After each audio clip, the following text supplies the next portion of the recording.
안녕하세요. 반갑습니다. 자, 2020년 시험 대비 회계학 강의 커리큘럼 그거 소개시켜 드리도록 하겠습니다.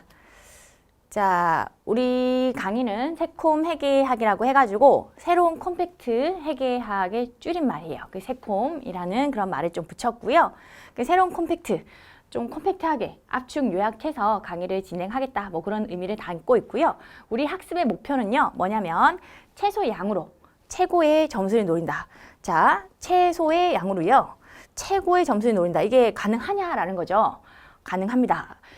회계학 같은 경우에는 요 양이, 공부할 양이 사실 엄청나게 많긴 하죠. 자, 그런데 실제로 출제되는 그런 기출을 분석을 해보면요, 나오는 그런 부분들이 딱 정해져 있어요. 그렇기 때문에 제가 단연간에 출제된 그런 문제들 분석을 통해서 딱 시험에 나오는 것들, 그런 거 딱딱 찝어가지고 여러분한테 가르쳐 드릴 거니까 뭐 걱정하실 필요 없고요. 이렇게 최소 공부하더라도 점수는 오히려 더 좋게 그렇게 나오도록 강의를 할 거니까 걱정하실 필요가 없죠. 그래서 이게 우리 학습의 목표라고 이해를 하시면 되겠습니다. 넘어가서 먼저 시험부터 소개시켜 드리도록 하죠. 요 공무원 시험은 7급이 있고 9급이 있고 관세직 9급이 있죠. 요 7급하고 9급 같은 경우에는 회계학이라고 부르고요. 회계학 이렇게 부르고 있고, 관세직은 회계원리라고 불러요. 회계원리. 출제되는 범위가 조금 차이가 있어요. 보면요, 7급은 재무회계하고 정부회계까지만 출제가 되고 있고요. 9급 같은 경우에 여기 하나가 더 추가되죠. 원가관리회계가 추가가 됩니다. 그리고 관세직 9급은요, 재무회계만 출제가 되고 있어요. 그래서 회계원리라고 부르고 있는 거고요. 출제되는 문항수를 좀 보면요, 7급은 재무회계가 대부분 18문제, 그리고 정부회계가 2문제. 정부회계가 출제 비중은 좀 낮아도 요게 다 말문제고요. 그리고 거의 뭐 맞출 수 있게 나오기 때문에 요거를 소홀히 하거나 그러시면 안 돼요. 꼭 맞출 수 있는 문제가 나오니까 정부회계도 철저하게 챙겨서 가셔야 되는 그런 부분이고요.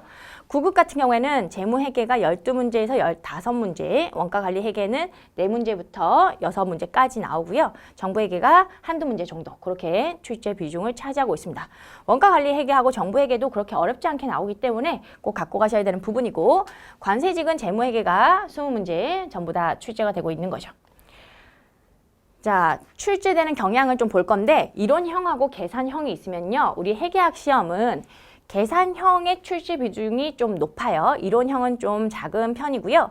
계산형이 많습니다. 이론형은 6문제에서 8문제 정도 출제되는 반면에 계산형이 뭐 대부분이죠. 12문제부터 14문제까지 출제가 되고 있어요.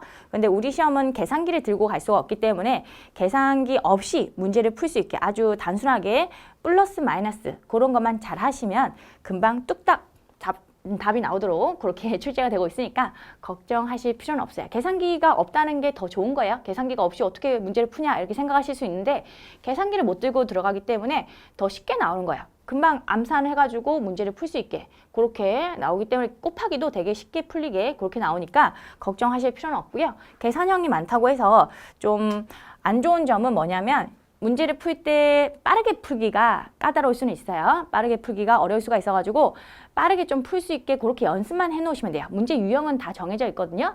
그렇다 보니까 문제를 빠르게 풀 수 있게 그 유형에 적합하게 그렇게 왁구를 갖고 가는 것이 좀 더 시험 전략에 적합하다라고 보여지는 부분이에요. 근데 문제가 어려운 건 아니에요. 어렵게 나오진 않는다, 그렇게 생각하시면 되겠고, 넘어가서 1장부터 13장까지 출제되는 비중을 좀 보도록 하죠. 출제 비중은요, 보시면 대부분 비슷비슷하게 나오죠. 요 유무형 자산은 유형 자산하고 무형 자산을 합친 건데, 요게 이 챕터에서 나오는 내용이 좀 많아요. 그렇다 보니까 출제 비중이 좀 높은 거 뿐이고요. 재고 자산도 좀 출제가 많이 되고 있고, 현금 흐름표도 요즘 들어서 출제가 좀 많이 되고 있어요. 근데 보시면 아시겠지만 좀 골고루 출제가 되는 경향이 있거든요. 그렇다 보니까 여러분들이 뭐 한 챕터에 꽂혀가지고 그거를 너무 깊이 있게 공부하거나 그런 건 좋은 방식이 아니에요. 전체 챕터에 대해서 전범위에 걸쳐서 마지막 챕터까지 끈기 있게 공부하는 것이 공부 전략 측면에서 훨씬 더 좋아요. 왜냐하면 너무 깊이 있는 내용이 나오는 게 아니고 어떻게 보면 조금 표면적인 내용이 나와요. 그런데 전범위에 걸쳐서 골고루 나온다는 게 우리 시험의 특징이거든요. 그렇다 보니 끈기 있게 마지막 챕터까지 보는 것이 훨씬 공부 전략으로는 효율적이고 좋은 방법이라고 보시면 되겠습니다. 자, 넘어가서 이 커리큘럼을 좀 보여드리도록 하죠. 먼저 이론 강의가 들어갈 거고요. 그 다음에 기출문제 풀이 강의가 들어갈 거고 그 다음에 모의고사 과정이 진행이 될 겁니다. 이론 강의부터 어떻게 진행되는지 보여드릴게요. 첫 번째로 우리 교재는 세콤 회계학이라고 이런 교재를 사용할 건데 회계 원리라는 과정이 있고요. 기본 회계라는 과정이 있어요. 교재는 동일한 건데 요 회계 원리라는 과정에서는 뭐 분계 연습이라든지 회계가 뭔지 뭐 그런 기본적인 거를 좀 배울 거고요. 요 회계 원리는 처음에 회계를 접하시는 분들, 회계를 전혀 모르시는 분들은 필수적으로 보셔야 되는 부분이고 이미 학교라든지 여러 다른 과정을 통해서 회계 원리를 접하신 분들은 요거 건너뛰셔도 상관이 없다는 거죠. 근데 처음, 초짜다, 나는 처음으로 회계를 공부한다라고 하면 당연히 회계 원리는 필수 과정이라고 이해를 하시면 돼요. 요 과정으로 진행을 할 거고 요거는 1장, 요 책에 있는 1장을 가지고 회계 연습을 좀 하는 거죠. 그 다음에 2장부터 13장까지는 기본 회계라는 과정을 통해서 제가 다뤄드릴 거고요. 그러니까 요거는 맛보기 정도로 이해하시면 되겠고 근데 요게 또 필수 과정이긴 합니다. 요걸 하고 그 다음에 기본 회계 이런 식으로 진행을 하시면 돼요. 자, 도표로 좀 나타내 보면 제일 처음에 회계 원리라는 과정이 있죠. 요거는 세콤 회계학 1장을 가지고 진행을 할 거고요. 회계 원리라는 과정도 있고 회계 원리 요약이라는 과정도 있거든요. 이 요약은 또 뭐냐라는 건데 요거는 12강짜리고 요거는 1강짜리예요. 이렇게 나눠놓은 이유는 뭐냐면 회계 원리를 처음 공부한다라고 하면 당연히 이걸 들으시면 되는 거예요. 기초 요 회계를 들으시면 되겠고 요건 초짜 분들은 요걸 들으시면 되고요. 나는 이미 회계 원리를 학교에서 다 봤어요. 뭐 40강, 50강 이런 식으로 엄청나게 회계 원리를 공부를 많이 했어요 라고 하면요. 그때는 그래도 공무원 시험에 나오는 그런 결이 좀 다른 문제들이 있기 때문에 조금은 보셔야 되긴 하거든요. 그래서 한 강짜리로 제가 요약을 해놨습니다. 공무원 시험에 나오는 부분들 있죠. 그것만 추려가지고 만든 강의라고 보시면 되겠고 회계 원리를 이미 접하신 분들은 뭐 분계 연습이라든지 그런 게 필요 없잖아요. 그러면 요 회계 원리 요약 강의를 통해서 공무원 시험에 어떤 게 나오는지 그런 건 감은 좀 익히실 수가 있는 거죠. 이렇게 선택적으로 하시면 되겠습니다. 요걸 듣고 나서 그 다음에 들으셔야 되는 과정이 바로 기본적인 회계, 그래서 2장부터 13장까지는 요 기본 회계를 통해서 제가 다 다뤄드릴 거예요. 이해가시죠? 그래서 이런 구조로 진행이 될 거라는 거 알려드렸고 그 다음에 이런 강의가 끝나고 나서는 기출문제 풀이가 들어갈 거거든요. 자, 기출문제 풀이 같은 경우에는 기출문제를 가지고 과거에 나왔던 기출문제를 가지고 문제 풀이를 하는 건데 같은 문제는 나오지 않죠. 사실은 뭐 같은 문제 나오지 않는데 기출문제 왜 풀이하느냐라고 생각하실 수 있는데 문제는 뭐냐면 같은 문제는 안 나오지만 같은 유형의 문제가 나온다는 거죠. 그렇기 때문에 기출이 엄청나게 사실은 중요한 거라고 보시면 돼요. 숫자만 바꿔가지고 같은 유형으로 계속적으로 출제가 되고 있기 때문에 기출 분석이라는 것이 엄청나게 중요하다라고 보시면 되겠습니다.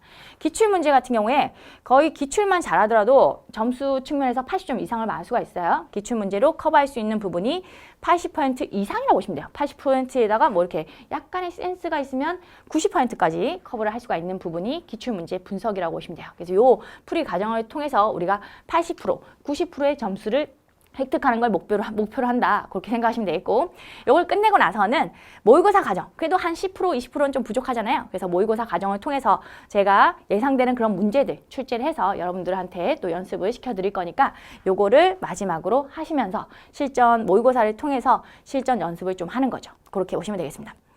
실전 모의고사 과정을 통해서는요. 시간 내에 문제를 풀 수 있는지 그런 걸 좀 체크하는 과정이라고 보시면 돼요. 문제를 풀 수 있는가는 전혀 중요하지 않아요. 우리 회계학 시험 같은 경우에는 사실은 중요한 게 뭐냐면 시간 내에 문제를 풀 수 있는가. 그게 엄청나게 중요하거든요. 시간 내에. 왜냐하면 회계학 시험은요. 문제가 그렇게 어렵진 않아요. 근데 문제는 뭐냐면 계산 문제가 많다 보니까 이거를 플러스하고 또 마이너스하고 암산을 하다 보면 시간이 좀 많이 걸리는 그런 단점이 있어요. 그렇기 때문에 시간 내에 문제를 풀 수 있게 그렇게 연습을 하는 게 중요하고요. 그걸 실전 모의고사 과정을 통해서 연습을 해보시는 거예요. 내가 시간 내에 적절하게 문제를 다 풀 수 있는지 그런 거를 꼭 한번 연습을 해보시는 과정이 모의고사 과정이라고 보시면 되겠고 그리고 시간 내에 문제를 풀기 위해서는 문제풀이 순서도 엄청나게 중요합니다. 제일 먼저 문제를 푸실 때는 말문제부터 말문제는 뭐 30초 안에 풀리거든요. 그래서 말문제부터 문제를 푸시고요. 1번부터 풀어 나가시면 안 돼요. 1번부터 풀다가 너무 어려운 문제 만나면 시간만 잡아먹고 점수는 획득하지 못하고 뒷문제 되게 쉬운 문제를 놓칠 수가 있어요. 그렇기 때문에 말문제부터 먼저 풀이를 하시고 그 다음 계산 문제는 골라서 푸셔야 되는 것인데 골라서 푸실 때도 조금 난이도가 중하짜리 문제들이 있습니다. 실제로 문제를 풀어보면 난이도가 좀 낮은 부분이 있거든요. 근데 계산 문제 중에는 보면은 난이도 상짜리가 하나씩은 있어요. 100점 방지용으로. 이게 100점 맞으면 안 되기 때문에 한 문제 정도는 아예 풀 수가 없게 그렇게 나오는 게 있거든요. 그걸 건드리는 순간 나머지 문제들은 못 풀 수가 있기 때문에 그거는 딱 보시고 모의고사 과정을 좀 통해서 여러분들이 연습을 많이 해보시면요. 그런 문제가 보여요. 이건 100점 방지용이구나. 바로 보이기 때문에 그 문제는 그냥 체크해놓고 패스하는 거죠. 패스하고 나머지 문제를 먼저 푸셔야 돼요.